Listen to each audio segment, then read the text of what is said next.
We know that women across Canada have unique transit needs, and these needs aren't always being met.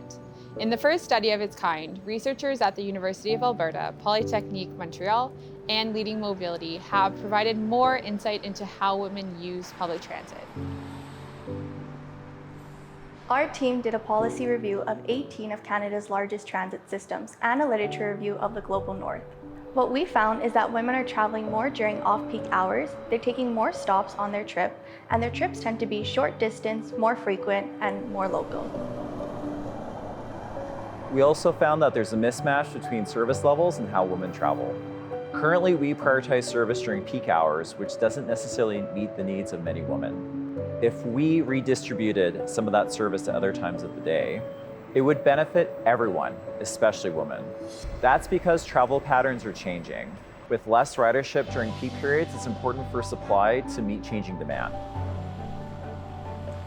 Here in the city of Edmonton, we focused on making transit accessible and responsive to the needs of women.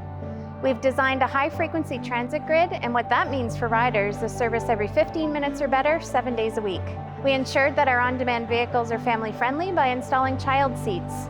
We're also one of the only cities in Canada to include a gender-based analysis in our City Council reports. And we recently opened our newest transit facility, which we proudly named after our first female transit operator, Kathleen Andrews. As a former bus driver and a user of the transit system, I absolutely understand the important role that public transit plays in building stronger communities and also building vibrant economy in our cities. I'm very proud that the way our transit system is being designed and is being run and planned is meeting the needs of all Edmontonians, particularly the needs of women.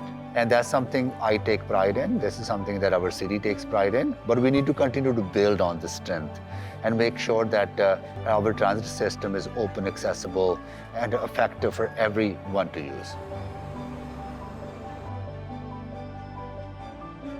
The research also points to a number of things cities can do to improve public transit for women.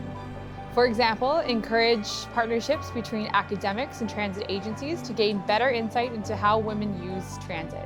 Use customer satisfaction surveys and smart cards to collect gender-specific data. And hire more women into the public transit workforce.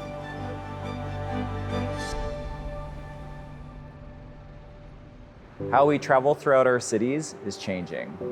And making transit better for women Makes transit better for everyone.